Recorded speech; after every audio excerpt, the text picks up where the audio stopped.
Welcome to How I AI, the podcast featuring real people, real stories, and real AI in action. Hi, I'm Brooke Gramer, your host and guide on this journey of the real-world impact of artificial intelligence. For over 15 years, I've worked in creative marketing, events, and business strategy, wearing all the hats. I know the struggle of trying to scale and manage all things without burning out. But here's the game changer, AI. This isn't just a podcast. How I AI is a community, a space where curious minds like you come together, share ideas, and I'll also bring you exclusive discounts and insider resources because AI isn't just a trend, it's a shift.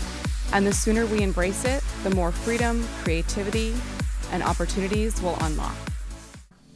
Today, I'm sharing something special, a panel recorded live in Miami on August 7th at an event I co-hosted and moderated called Conscious Co-Creation and Leadership with AI. This wasn't your typical tech talk. We opened with somatic breathing practices led by my co-host Marian Bacol. She shared why this kind of grounding is so important in the age of AI, where there is so much fear, and led the audience through a short breathing exercise that honestly helped me right before I stepped on stage. Together, we tackled the big questions. What does it mean to scale responsibly with AI? How do we prevent cognitive laziness when answers are cheap?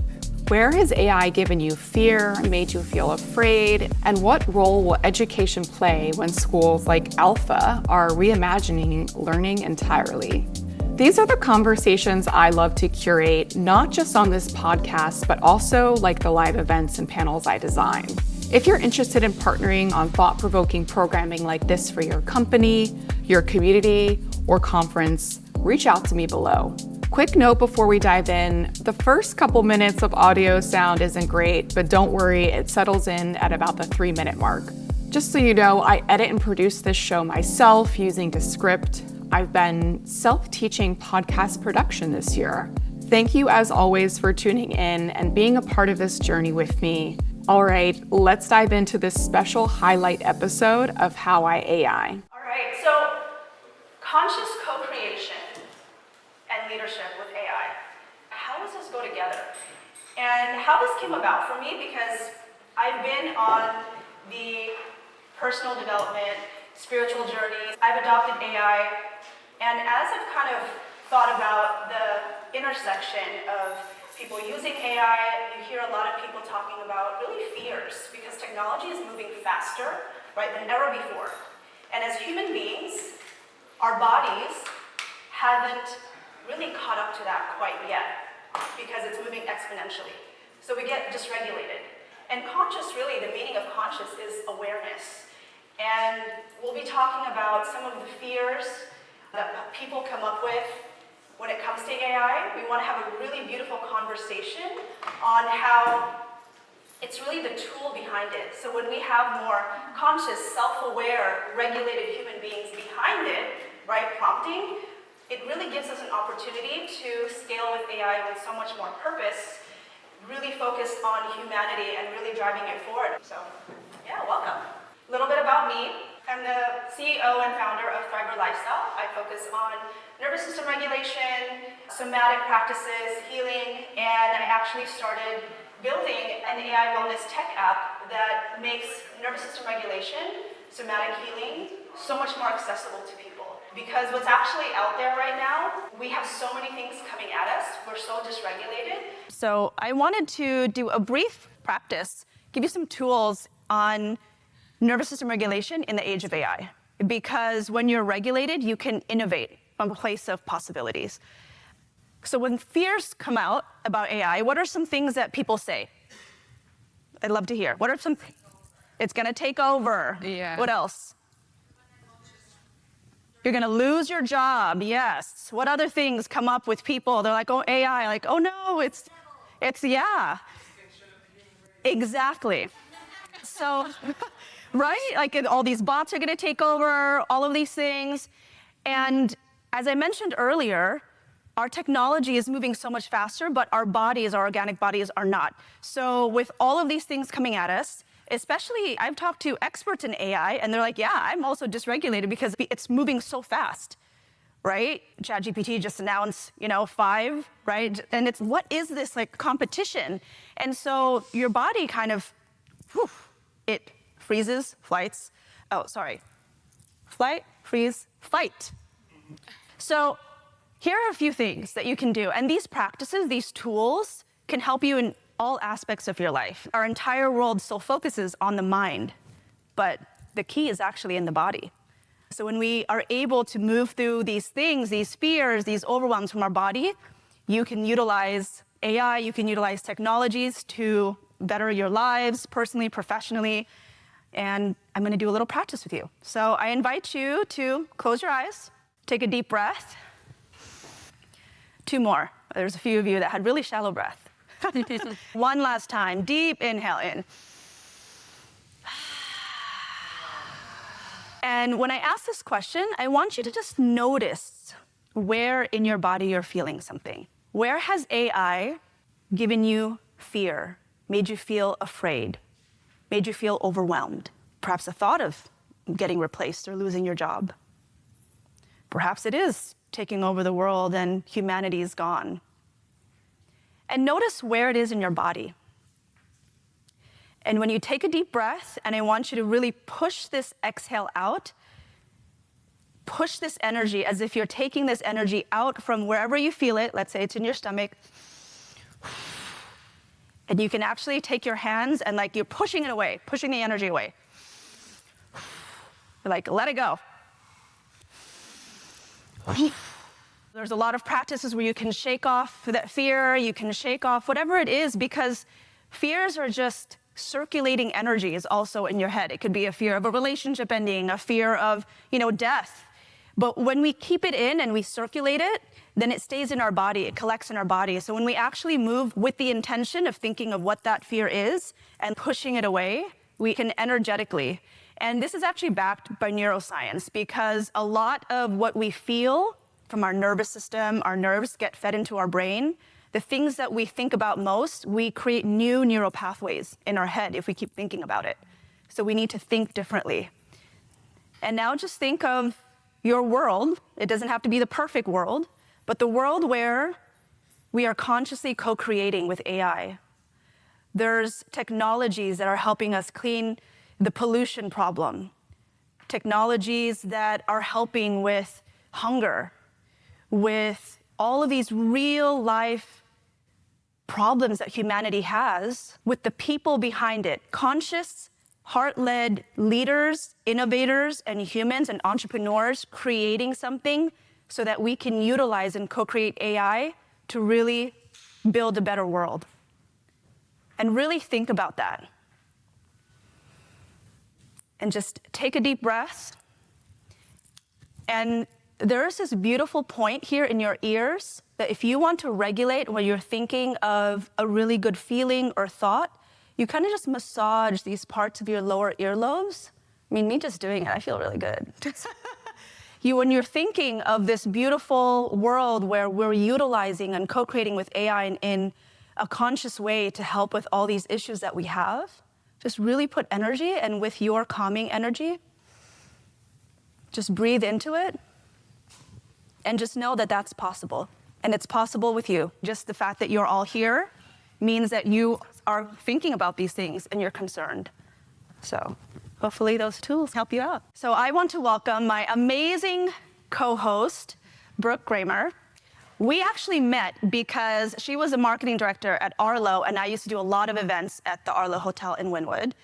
And I just loved how she communicated. She was sharp. She was on top of it. So she is now the host of How I AI, and she interviews amazing experts from all over the world. She had just interviewed someone from Germany on how they're using it actually for really cool and innovative things. And she also does a lot of marketing strategy with the use of AI. So I'm going to welcome Brooke up to the stage.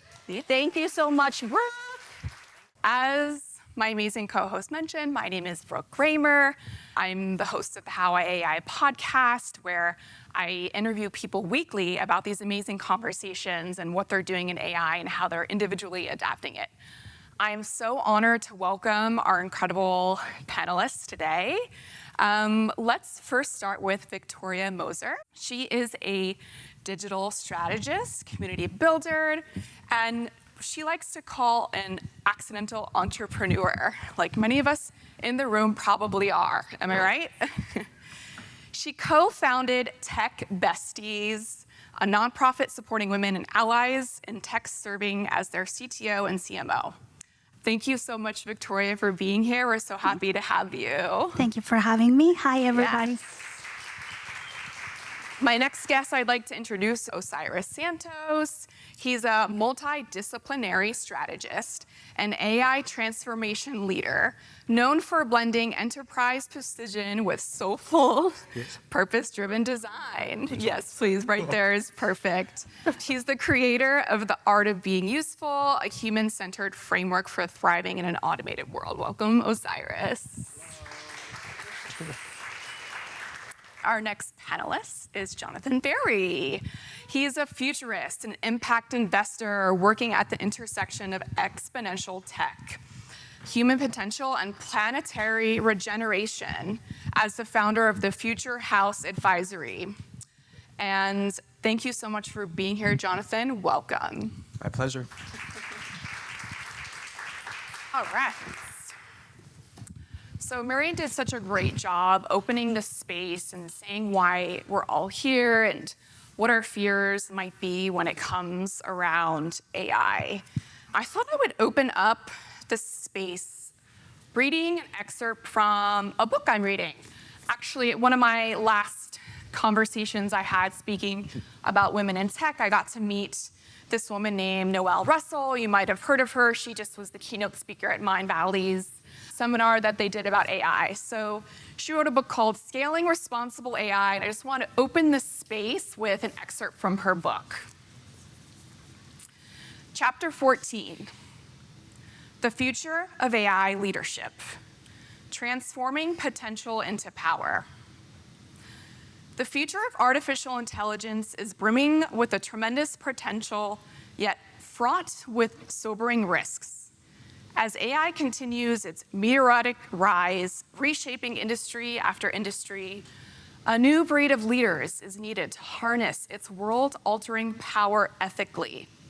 We stand at a pivotal crossroads where the decisions made today will determine if AI propels humanity upward through a new renaissance or plunges us downward into a high-tech dystopia.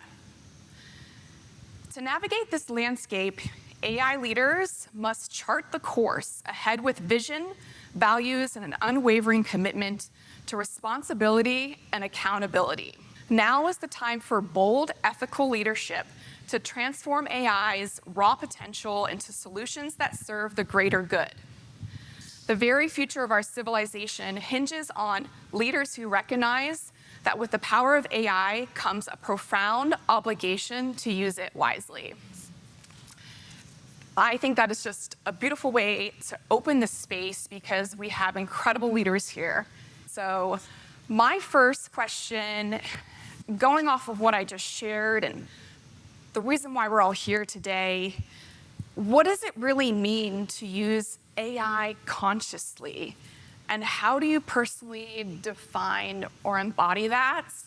I think that we definitely need to be human first and utilize AI in a way that is going to help with that, right? Like Marian mentioned, she said people are trying to make everything faster and better and more money and all of that. But I think it will be better if we thought of it like, now I have more time with my family because there are things that I can delegate. Now I can strategize better and build better things. For example, at Tech Besties, I use it a lot to figure out how I can make the community better.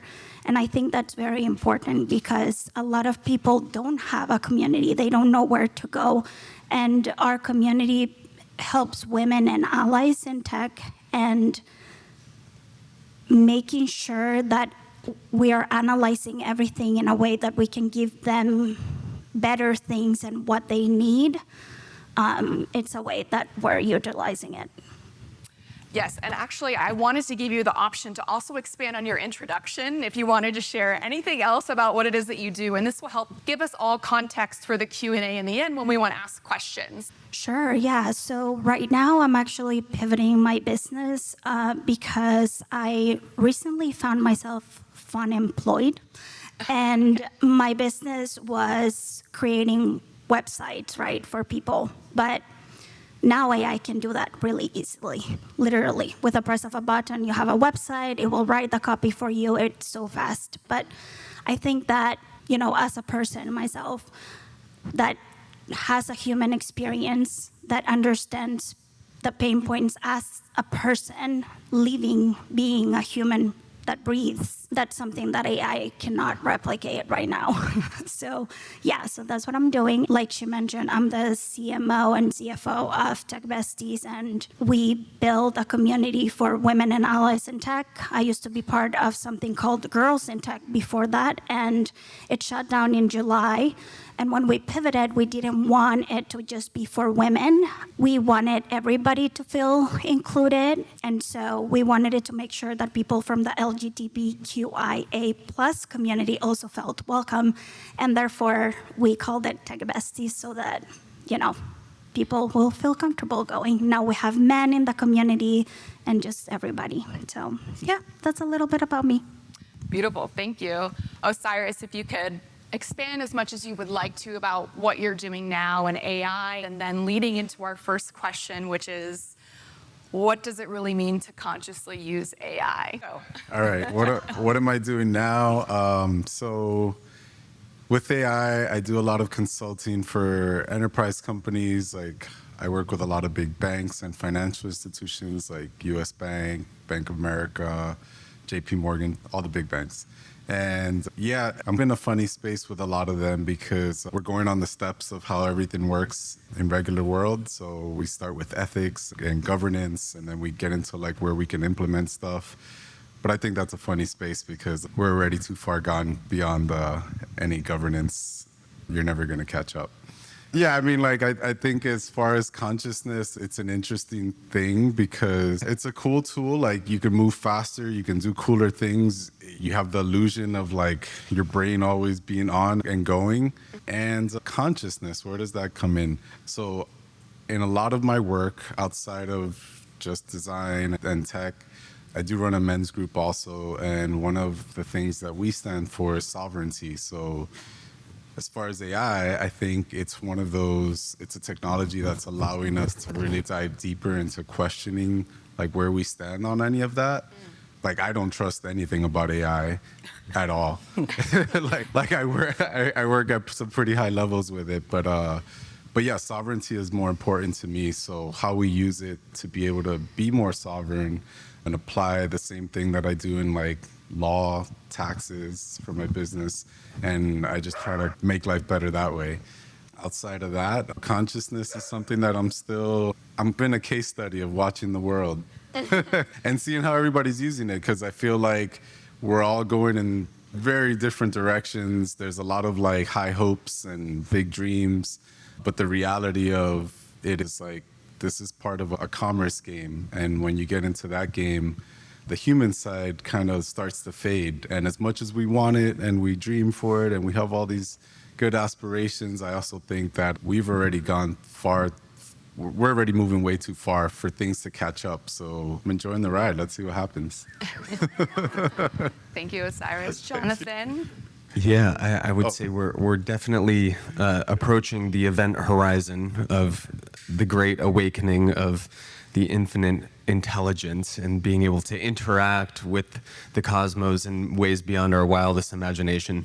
I know for me, since the moment that I started effing around and finding out with AI, from the very beginning, I was questioning the way that my mind would think and the way that I would prompt the AI, because really it only is limited by our own capability to ask the right question and to prompt the right context. And so I remember there was this moment where I started realizing, what are the different ways of thinking? What's the different types of logic? And I went really deep. If you were to go back into my chat at the very beginning, you would see a lot about logic and thought, because I was like, well, wait a second, what am I not asking properly? How can I ask better? And so that was like one of the first ahas. The very first aha was this almost like Kundalini-like awakening, where all of a sudden I felt truly limitless. Like I was no longer bound by the small language model of my own brain. And it was this relief. It was this somatic release of just like, finally, I can give birth to what is inside of me that wants to come out and is bound by these fingertips. So, I mean, ever since then, my life has just been like exponentially epic from a creative standpoint. And so I've been helping companies raise capital for the last 8 years. I host events around the world. I often say that my job is to track the migratory patterns of billionaires and throw really good parties there. And lately, over the last 6 months or so, I decided that I was going to build an AI that would take my job before somebody else created an AI that took my job. So I was going to be proactive and then like 100x my capability of doing my job. So I have built my first AI product, first successful one. My first one was pre-ChatGPT. I tried to launch an AI company. Epic fail. But this one's actually working. I found product market fit. It's called the Deal Machine, and we're using generative AI to help companies raise capital. It's an investor relations platform. So who here has tried to raise money for an idea or a startup? So you know how hard it is to follow up with all your investor leads and try to keep them engaged and keep them interested and educate them. So that's what we've built as a platform to do that. Yeah, that's a little highlight about me. So really key points here. I love comparing AI as a Kundalini awakening. I think I'm going to use that moving forward. And you made such a key point, Jonathan, about this fork in the road of when ChatGPT started. And now we're all finding ourselves as accidental entrepreneurs with this amazing technology. My next question, and please, whoever feels called to answer it first, and we can just kind of organically go around. There's a lot of fear around AI replacing human talent, but we're also seeing beautiful examples of how it can unlock new levels of creativity and impact. I know we have a lot of creatives in the room tonight. In your own work or industry, where have you seen AI enhance human potential rather than replace it? All right, so enhancement almost everywhere, right? Like information is free. So if you didn't know anything, like you can access it with the right question.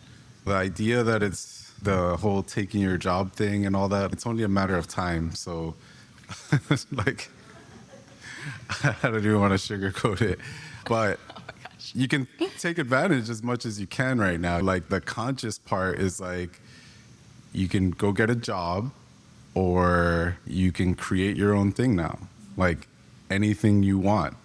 And I think right now, to your point on that crossroad there, it's everybody's game right now to do that. And, you know, it's going to lean one way or the other. So the conscious part is how many of us are going to lean any which way. Like for me, I've been playing with AI before it got popular. When we didn't call it that, we had machine learning and all these other aspects of it. And yeah, I think it's going to get better. I think it's just up to you to have a choice, to make the choice of like where you're going to go with it and how much you're really going to own it. Because that fear that a lot of people talk about is just, a lot of times it's just your own fear of like the thing that you're probably really good at, and you're just stopping yourself from it. So just don't let the fear take over. But yeah. I actually think the opposite, actually. To me, it's more, for example, let's say you have a rare disease. And can you imagine a doctor trying to figure out what's wrong with you? But a doctor is not as fast as AI. But if we had a place where all of the research and all of the information, all the medical information, everything was like in one place. And you can literally go as a doctor and tell it, hey, my patient is having this, and this. I'm trying to narrow it down. Like, I don't think AI will diagnose the person, but it's definitely going to help the doctor diagnose a rare disease that they could never diagnose before, unless, they could Google it and find all of the articles. By the time they read them, maybe the person is dead by then. I'm not trying to be morbid or anything, but I think it's just gonna enhance our humanness, like I said earlier, in that sense. And I liked what you mentioned about, bigger companies, for example. I used to work at a big bank, one of the ones you mentioned, and everything is so siloed. Just imagine it not being siloed, because it can listen to all the meetings, do everything, but still that creates problems, because everything in big places like that is need-to-know basis. But what if you could still have a good IAM and a good way of protecting and a good cybersecurity, and still be able to just have the people that need to know what they need to know, get the information, but then it's not siloed. So I think it's just going to make us better. I worked at a project at one of those places where it took us 2 years to remediate an issue that now, if we had that, like, just finding the right team who was in charge of the right thing took us a month or 2 sometimes. But if now, and we will have meetings with the wrong people, and they'll tell us, oh, go talk to these people, and they're the ones who do that. And imagine not having that, because everybody can just look it up somewhere, and you just know who to talk to and do it faster. So I think the opposite, but That's why we're here. We're here to have a dynamic conversation. I'm a daily meditator, highly meditated, and one of the great benefits of meditation is actually gaining insights and downloads. Who's got downloads? Yeah. And you have that aha moment, right? And it's like you become one with the universe. You tap into the infinite timelines, the infinite trajectories, and you're like, yeah, I'm gonna go for the one where AI doesn't take over the world and destroy humanity. I'm gonna actually create heaven on earth. I like that one. And so you double click on that, and all of a sudden you start having these amazing revelations and insights about how you can contribute to that reality. And you start talking about it to people, because in the end, all we need to do once AI takes all of our jobs is just be humans, right? We get to just be human. We don't have to stare at the screen anymore, right? We don't have to be enslaved to the dopamine hits. We get that from hugs and connection, but we got to get there, right? We got to do the work to get there. So you start sharing your insight, your revelation with people. This is what I did when I built my AI company. I had this idea, and it was constantly hunting me. Like, it was there. It was like it wanted to come through me, and I just didn't have the capability, and the AI had not caught up yet. But the moment it did, which, by the way, it has, and it's waiting for you. The moment it did, I would have the meeting. You have a phone call, you have a Zoom call, you record it, and then you turn that into a presentation, a proposal. I almost do that on every call. Just record it, send them a summary of the meeting as a proposal. Boom, make it a habit. It's like gold. And so I downloaded my vision, my idea for the deal machine, my AI product, and I put it into a document, and then I started pitching it over and over and over again. And I think after maybe like the 5th or 7th time presenting it to someone, they said yes to paying me on a monthly retainer to build this thing for their company. Now, I didn't necessarily tell them that I was building this with the intention of scaling it to the moon and bringing on hundreds, if not thousands, of new clients, which we're still at our first handful of clients right now, tuning the instrument. But it's coming alive. And so really, it's like there's so many solutions that need to be created, and you have a unique perspective that no one else has. And so this is an opportunity for you to really tune in and not get overwhelmed by all the innovation, but rather like tune into what is that the universe is telling you it wants to create through you, and then start to observe and at the same time relentlessly study AI. Thank you so much, Jonathan. I feel like Osiris wanted to redeem himself a little bit there. Oh, no, we're good on the redeeming. Look, I'm dark about AI, but that's just me being protective of myself. But don't get it twisted. You could create a lot of stuff. I'm not here because I haven't done anything with AI. I've literally redesigned my whole life with it. When I first got into what we're calling AI now was like maybe like a little over 5 years ago at an AI startup, and it really didn't hit.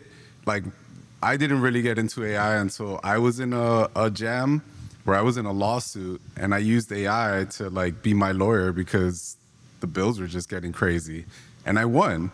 Just outside of the doom and gloom, like, you can literally do anything you want. Like, everybody's right on this. I'm a designer by trade, so you can build websites, apps. I've already built probably like 5 apps that are in the App Store in the last 3 years. Wow. So yeah, you can do anything. Just be mindful. That's really the big thing for me. Thank you. Thank you, everyone, for that. This question reminds me, I don't know if anybody in this room recently saw Sam Altman was just interviewed by Theo on YouTube, and it was really point blank asking him a lot of the questions that we're bringing up today.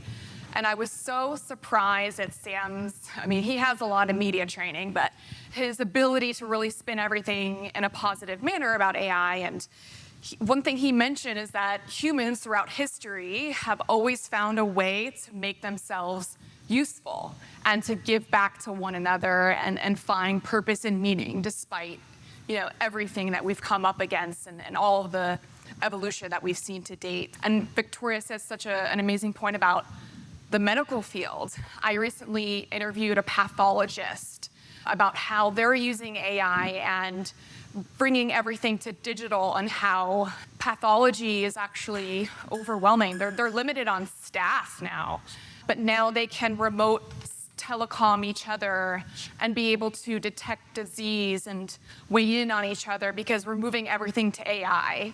So really amazing points there. Thank you so much. My next question, and again, whoever wants to jump out first, please do. There's a growing conversation around how AI might be making us cognitively lazy. Who in the room feels like they're already having a hard time writing their own emails and thinking for themselves because of AI? Okay, it's not just me. Great. That maybe outsourcing too much to machines could weaken our critical thinking. So, with that in mind, because we are in power here, right? We are the ones that are sovereign leaders. How do we stay sharp, ask better questions, and use AI to expand our thinking rather than dull it? Yeah, I think that I'm blown away witnessing the next gen, the younger generation to my generation, our generation, mindlessly doom scrolling. I was on a flight this morning from DC to Miami, and I was reflecting on when I was a young man flying on these planes, and I was remembering that I didn't have a phone, neither did the person next to me. And we didn't even necessarily have iPods or like the things, that to distract us. Like, it was like we were sitting next to each other for a long time. And you can't read the little threefold thing anymore. Like, you talk to people and you engage, and it was like this fantasy memory of like meeting new people in a flight and actually connecting with them. It was a thing. And now it's not. I don't know about you guys, but I think it's like completely evaporated. So we've really gotten cut off from each other, and I do see the cognitive decline of people's capacity to be conscious.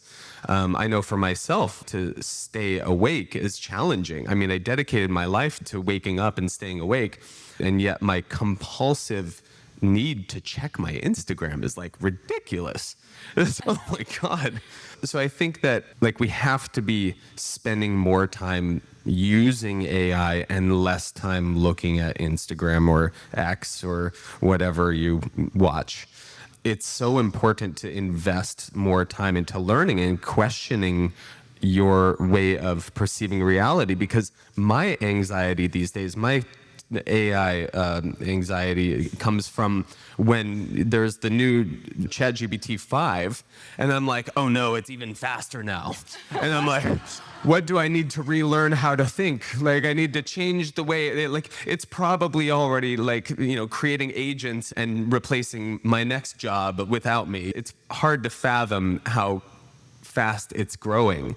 And so it's an opportunity for us to expand our own capacity to think and to ask and question reality.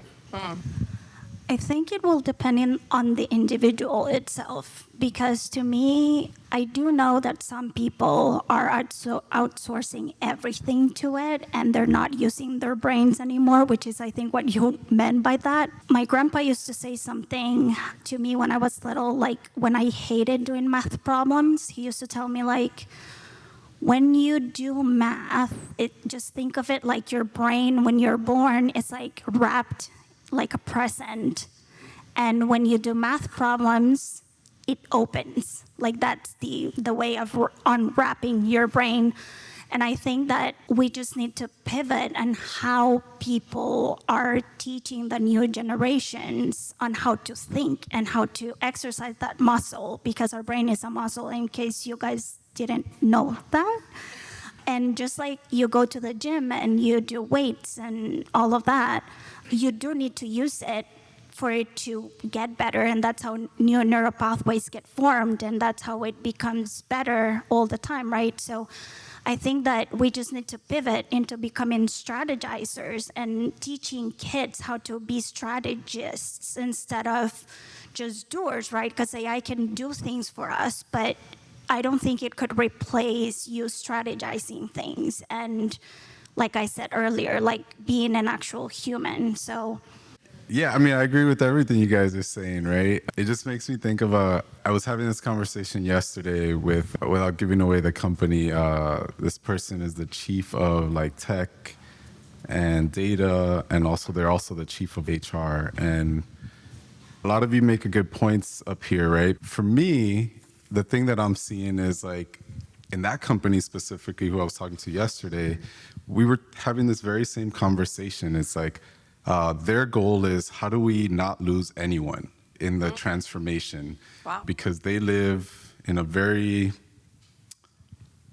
specific, they live in Hawaii, in a very specific location where you have a very specific number of people on the island. So you only have so many opportunities for employment, for jobs, for everything.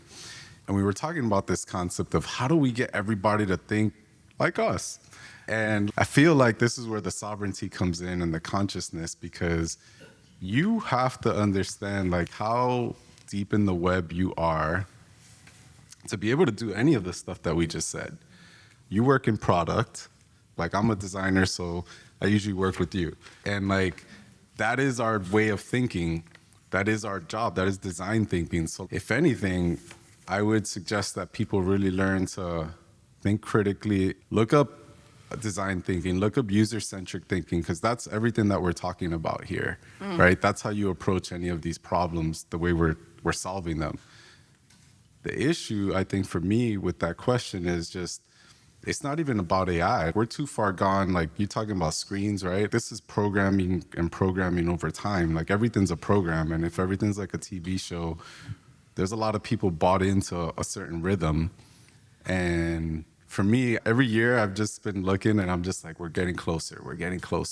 And yeah, so one movie I always have in my head is WALL-E. Do you guys remember WALL-E? And that's my reflection to the world. WALL-E world, we're almost there. We just need the chairs with the screen in front of us, right? Because look at us now. We're a lot, like you walk down Wynwood. We got all this art, all this cool stuff, all this stimuli everywhere. It opens up like a bigger issue of, oh, how do we do this in AI? It was like, well, you're not doing it anywhere else. And that's the trouble. Like, how do we get everybody on board with this for me? But everything everybody said here is 100%. Like, this is how you have to think to solve problems quicker. Everybody has a different answer, right? So speaking to what Osiris just shared, we all think about this dystopia in this future, and who cringes when they just thought about we're all sitting in chairs just staring at screens like stuck to us? Okay, yes. But the fact that we are all turned off by this, what could potentially be our future, is a sign for optimism. Yeah. Because the moment that we are seeing that we're headed that way and we're turned off from it, we're going to do all that we can to make sure that's not our future. So really think of it as a sign of optimism. And I love that we talked a lot about how we can be co-creating with AI. And we talked about the things that we're creating. And the speakers here today, like they mentioned, work for some really big companies, Fortune 500, Fortune 100. And maybe some of you can speak to this better than others, but this really goes to that ethical question and what it means as we are creators and innovators. We carry real responsibility in shaping how this tech unfolds. We're launching apps and we're producing amazing work. It's not just about what we can build, but it's about how we build it and who it's serving. And so when we're building and using AI, how do we work human-centered while we're navigating things like risk? There's privacy concerns, there's data governance, there's bias. There's so much that goes into it of all of these ethical questions and concerns. And how do we keep that at the forefront? And how have you done this, or how have you been modeled by your clients maybe that you're working for, and how it's been done in a way that is leading the space of this uncharted territory that we're in? That is a challenge as a creator of like these tools. At the base platform level, you guys have a challenge, right? When you get into more context, I'm going to build it for this department or this group, then it changes a little because now you can add a layer of guidance. And I feel like that's what we're missing in all of them but in the base platforms, it's too open. So it's like, how do you guide somebody based on where they're at?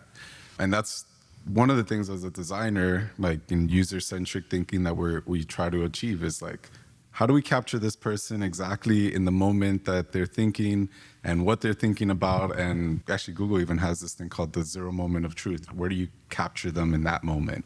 Where it's like, that's the moment that they can make a decision on X.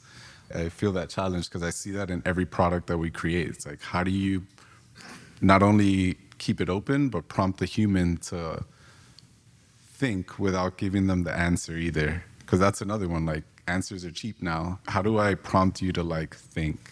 And I feel like there's also like a double-edged sword to that because some people just want the answer. That's why we use ChatGPT, right? Get me there faster. I try to use it for more of the practical stuff because I feel like all the idealism, I try to own that on my own because I don't know, I also try not to put too much into there unless it's a private model, but that's another story. Those who know are laughing.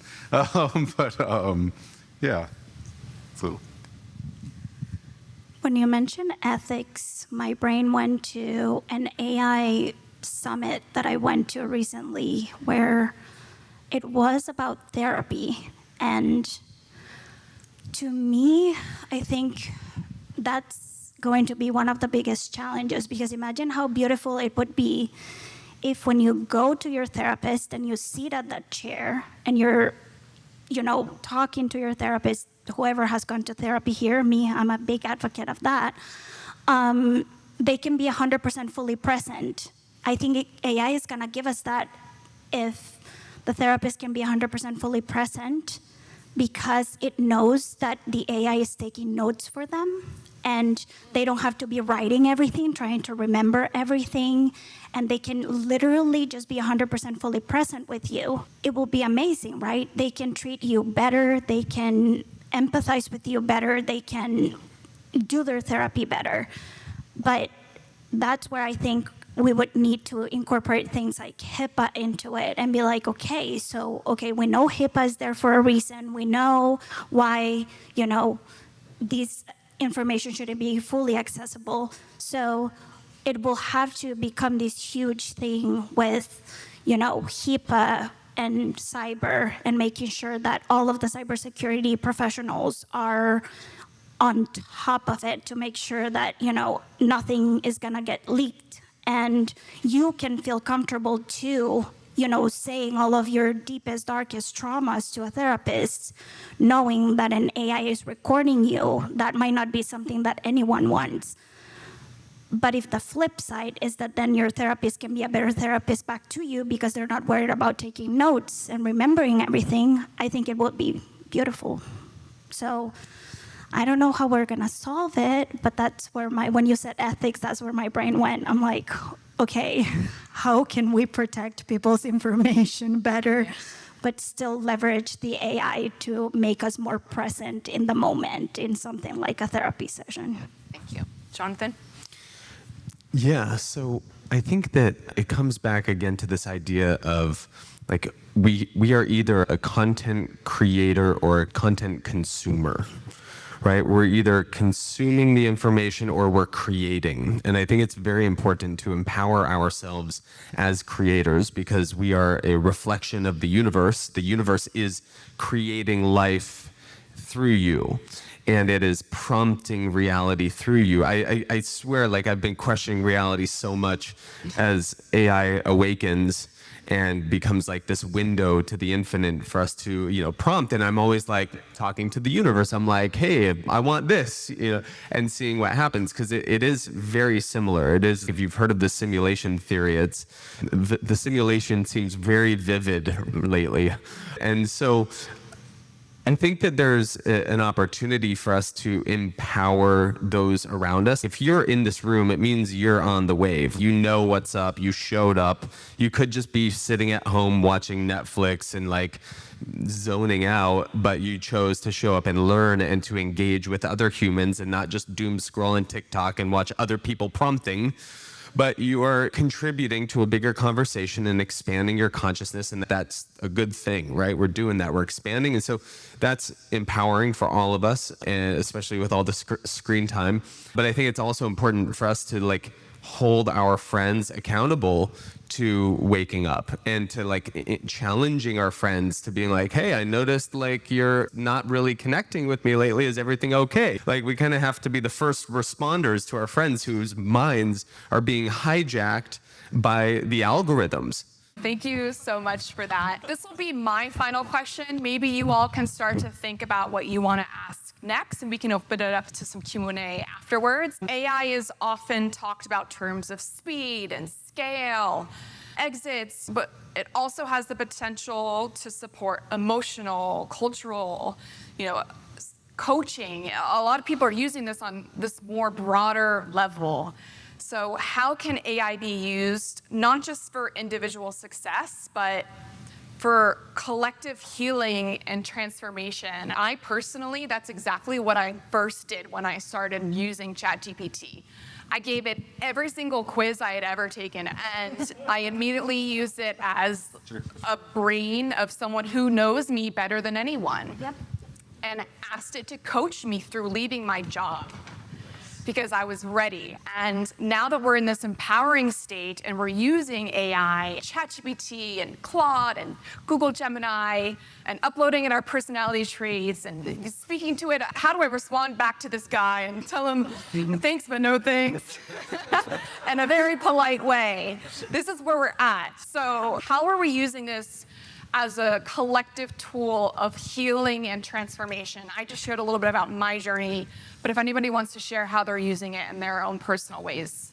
Yeah, what you just said when this first dropped, I was like, oh, cool, what else can I do? What else can I do? Let me check my astrology. Is it gonna hit every day on like where I'm at and the transits and all the things, right? Human design, let's try that thing. Let's try Myers-Briggs. Let's try all these things. But then we've been speaking about ethics and governance, right? The number one usage this year has been therapy, which is wild because all that therapy and it could be brought up in the court of law.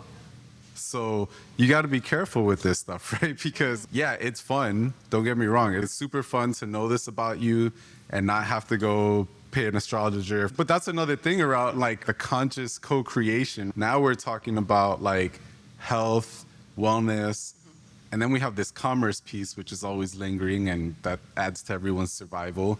And like we could only get away from that when we're not in survival. So there's a funny balance there. But I think, what I'm learning now is go more local, meaning take these things off the net, put this on your computer. If you want to have these private conversations, start learning about localization on your computer. Even that, you got to be careful with. But on the positive side of things, just having the ability to ask. We've never been in a time where you can put your wish out in the world and get a very simple, fast plan. And I don't mean simple and fast in the cheap way. You will get something, right? Like you're going to get an output. So it's like, if you want to use this consciously, take advantage of that. If you want to get all philosophical or astrological, right? We're in the age of Aquarius. This is a very technological time. And if it's not clear yet, we are at that point where it's probably the only opportunity you're ever going to get to make a decision as to where this is going to go. Because coming up soon, you're going to be missing that part. That's going to pass us by. So really take advantage of this moment because there's no other time in like history for this. Yes. Yeah, I think that in a time like this, we really get to choose whether we're going to be like the main character or an NPC. You guys know what an NPC is? Yes? NPC is non-player character versus like the main character of the simulation. You get to choose. So you can live your life as if you were the superhero here to save the day. And there's a lot of problems that need to be solved. Yeah. Like the world really needs us to show up. And so this is an initiation for all of us to really take our power back. And it's waiting for you. It's waiting to support you. And we just have to have that own transformation and let go of whatever it was that held us back from stepping into our power. And so this is the beginning of the golden age. This is the beginning of heaven on earth. It's going to get dark because everyone's going to think that they're losing their job, but then all of a sudden they're losing their job to their dream. Or at least that's the reality I'm choosing to live in.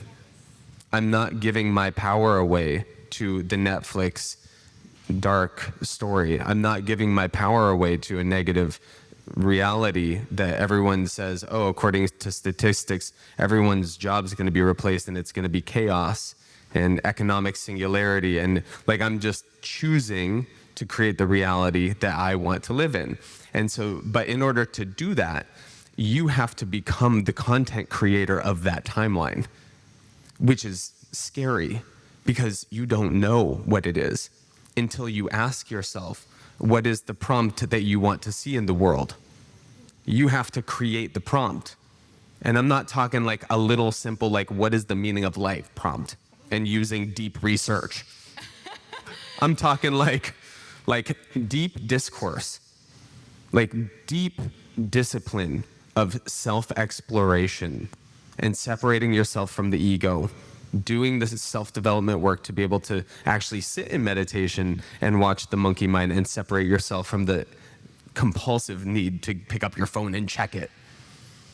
And so there's that inner work so that we can show up to do our outer work. And so this tool is now here. The technology has awakened to support you in that fulfillment. Okay, it's so funny that everybody's saying that you uploaded your MBTI and all of that. Like, I did the same thing too. But I also added, I'm a Virgo moon overthinker right there. Like, all of these things. But I also told it because I am an overthinker and I know myself and I am a recovering people pleaser.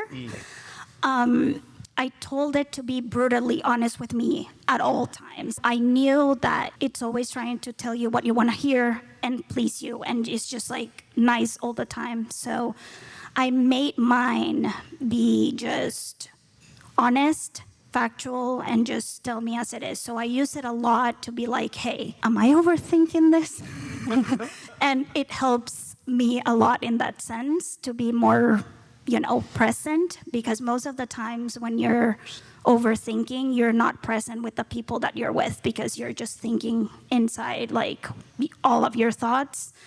I think that last thing I'll say, I interviewed someone recently who wrote a book called AI First, Human Always. And I'm reading her book right now. She's an amazing person, and she's been in technology forever. And she told me that AI, this era, we should be looking at it like a plot twist. Like, it's not the end, it's just a plot twist. And I loved it. I loved how she said that. So I hope we take away all of the dooming and we can see it like a plot twist and see now with curiosity what else is a possibility now.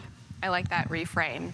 Thank you all so much. We're going to open it up to Q&A now. All right, we already have one question. So, hi, everyone. So really appreciate you guys coming out here, sharing this with us. Something that I did notice is that ethics and balance has been more so at the center of this conversation. But with accessibility also, in my opinion, and more of a doomsday sort of person, comes surveillance. Personally, I delete my Instagram. I don't want Meta to have my information. We have yet to have a government that privatizes or essentially has control of everyone's IP and all of their data. How can someone prepare? How can one protect yourself from that? I'm sure you know a lot about many of the apps that are coming out that are about like protecting your identity, and you can like remove stuff from the internet. And I think that's going to be an increasingly important thing to think about as all the deep fakes come out and your deep fake is calling your grandma asking her for money. God, it's going to be wild, right? I was just hanging out with the 8th employee of Cisco Systems this past weekend, hanging out at Brock Pierce's house. He's the co-founder of Tether in DC. And these guys, like mega geniuses, these guys were telling me about this new programming language that's going to take over SQL or something like that, where basically it's like every line of data on the internet in the future will be on chain, and you'll be able to see the history of that one line on the internet and when it was actually changed. Wow. And that could be images as well. And these guys are creating this new language. So I think there's a future for that. I think that people will vote with their attention. So like if there's like a trusted platform, we'll all just go there because it'll be better and safer for all of us. And then eventually all the fake stuff will just not get our attention anymore, because there's going to be so much good content, quality, proven, safe content, that in the future we'll know where to look and know if it's real or not, hopefully. Yeah, I think to your original question, the technology is not going to help you. That's not going to be your friend in this. If you want to be private, you need to consciously be private. You need to make every conscious decision to erase what you can. Look, we could have all these fun ideas, to be honest, but they're ideas. And the reality is, ethics and governance is like about 5 to 10 years behind the acceleration of which we are moving with this technology. So look, it's amazing. Don't get me wrong. It's fun. I have a lot of fun with this. It's with a lot of caution. And if you want to play on that sovereignty route, I have multiple computers. The computer I use my AI with is not the computer where I do my banking. It's not the computer where I do my private ideas. It's not the computer where I share my ideas with the world. So when I talk about sovereignty, it's a really serious choice, because if we're talking about consciousness, we got to be real about go beyond the fun ideas and the optimism. We got to be realistic. And sovereignty is a hard path when you don't want to be seen, because it takes a lot more work to detangle what you've created in this very technological world. So from a consciousness perspective, you need to really be honest with yourself beyond what could be awesome. That's why, outside of AI, you see this, a wave of people are like, oh, I want to get a farm. I want to disconnect from the world, right? I do too. I haven't unplugged yet because it's a lot of work. But to that question right there, like, it takes a lot of conscious peeling back, and you can't convenience your way into privacy. So consciousness is your biggest ally here. And then your willpower to actually pull through with that thing is going to be the next step. We have another question. I feel like this kind of dovetails off the conversation we were having around social skills. I'm curious what your takes are on the future of education with AI.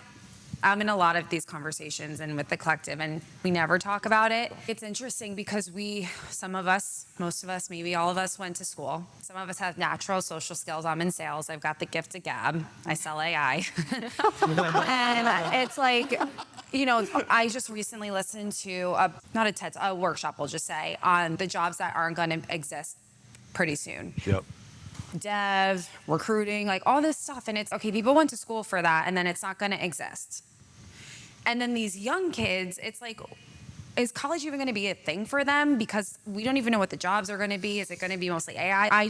I'm so interested in this topic, and I want your take on it, because 20 years from now, like when my little nephew is going to college, if he goes to college, I'm like, what is education going to even look like?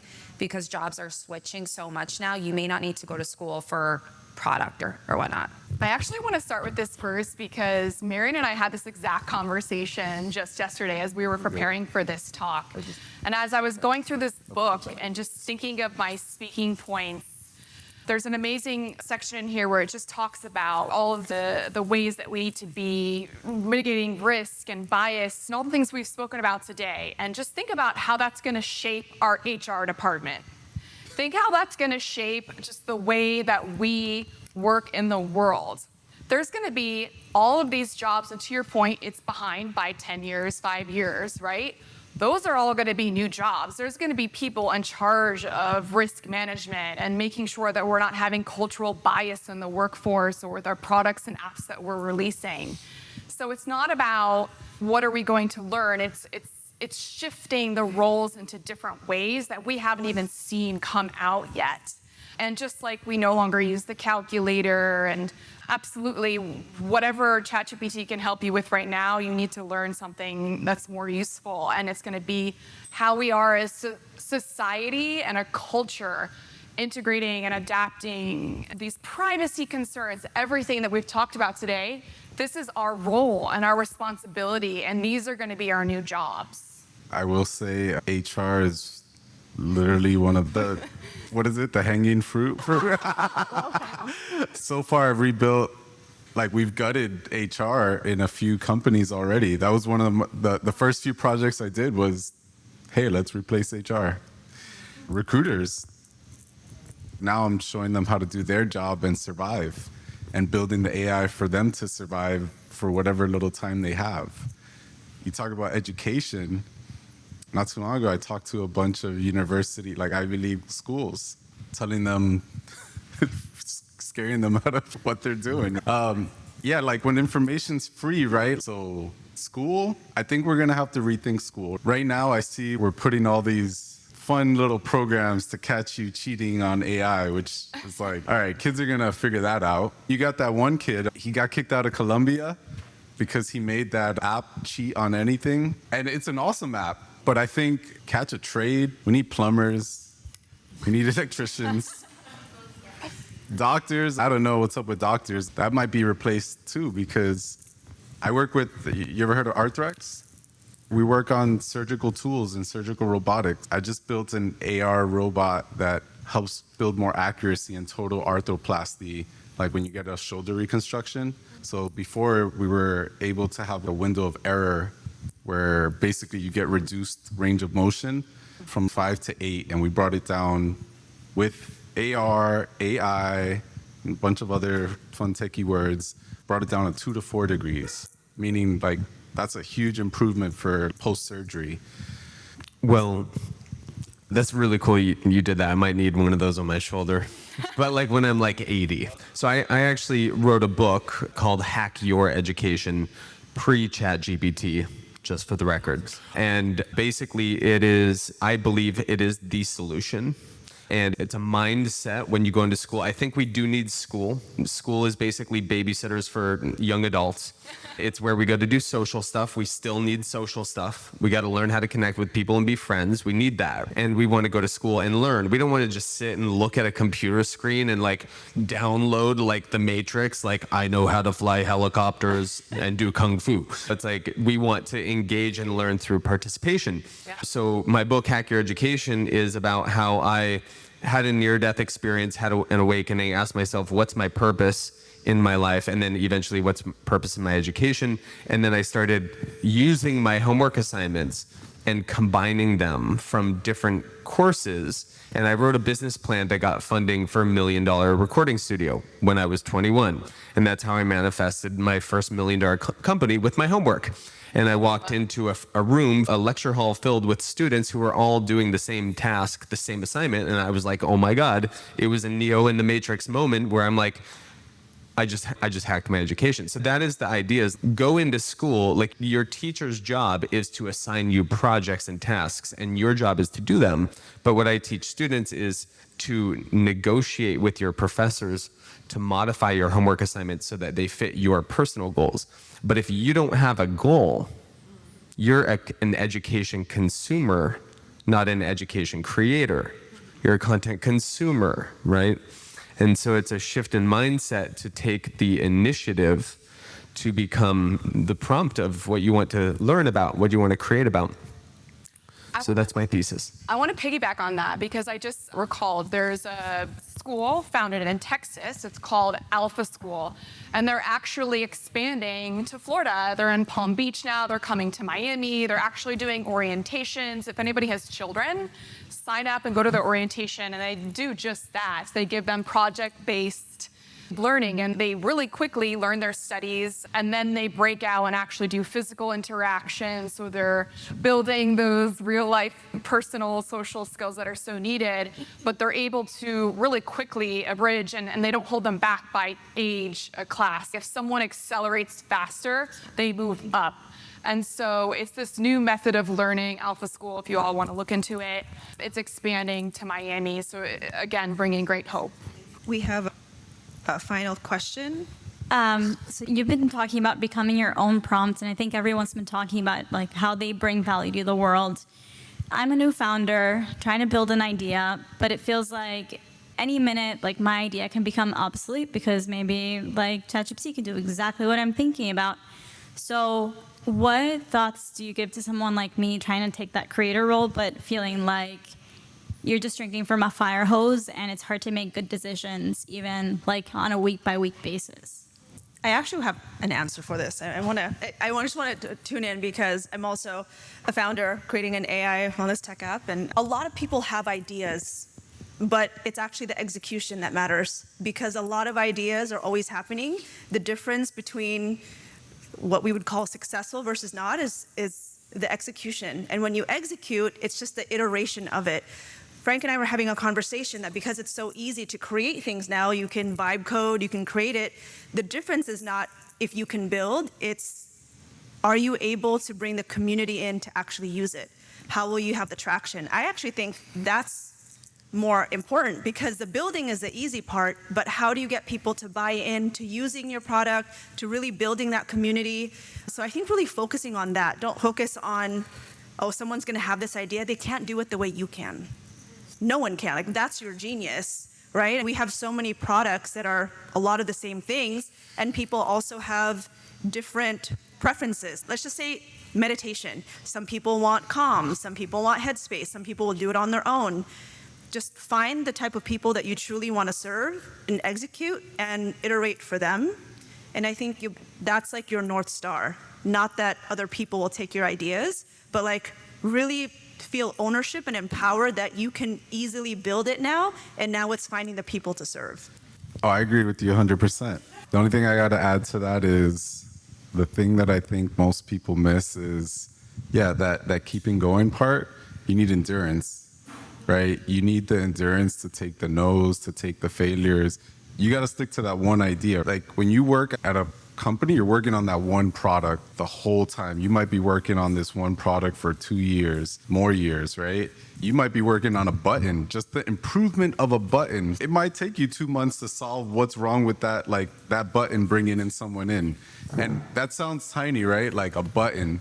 But sometimes that's the difference of closing 100 million or 1 billion with whatever workflow you're doing. So the ability to keep the endurance to stay working on that one thing, no matter how micro it is, that's what product building is. Like that's like when you build a product, you got to nurture that product forever. And I think as an entrepreneur, sometimes it's almost like being an artist. You're like, all right, I finished that one. Let's do another one. And that endurance to keep up on that one thing and just improving on all the little micro pieces of it.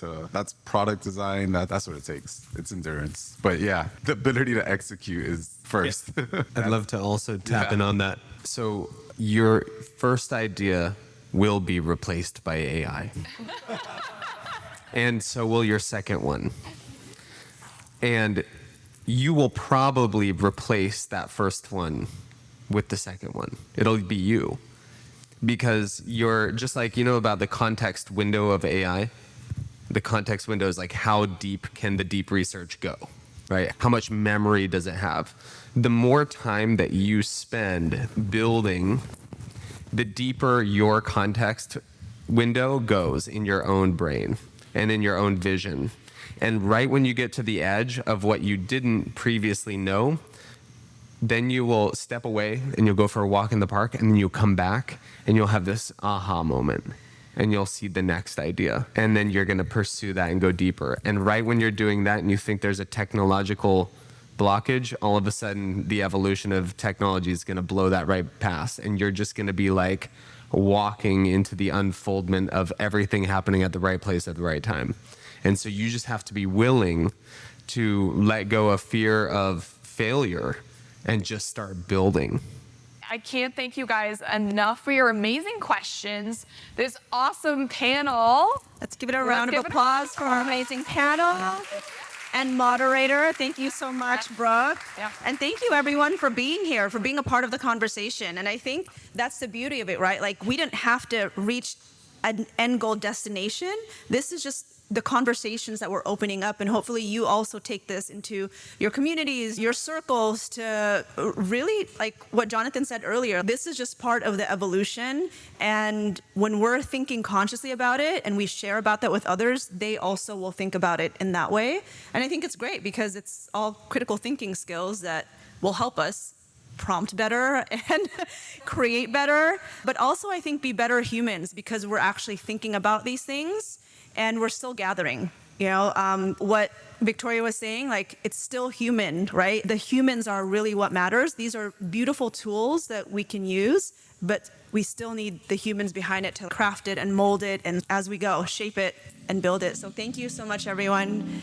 If you've been following the show, you know how much I love creating and leading experiences like this. I host events, moderate panels, guide workshops. I love helping shape these conversations that feel useful and blend into that space of personal development. If you're building an event series, planning a summit, putting together a panel, or looking for a host, moderator, or creative partner to help bring your event series to life, I would love to talk.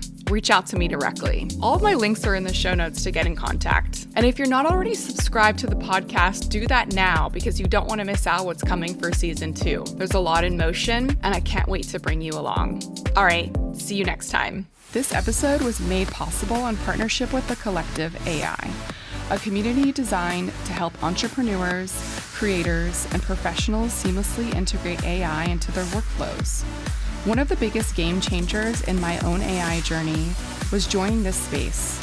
It's where I learned, connected, and truly enhanced my understanding of what's possible with AI. And the best part, they offer multiple membership levels to meet you where you are. Whether you want to DIY your AI learning or work with a personalized AI consultant for your business, the Collective has you covered. Learn more and sign up using my exclusive link in the show notes.